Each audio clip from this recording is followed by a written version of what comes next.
শোনো, ইয়ে বঙ্কা জিজ্ঞেস করছিল তোমার বাবার নাম ঠিকানা কি।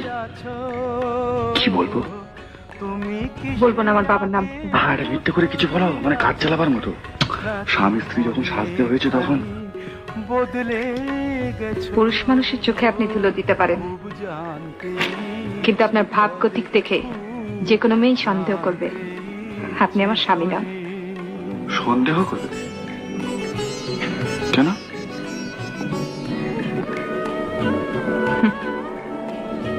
রাজা সেজেছেন কিন্তু সিংহাসনে বসতে জানেন না।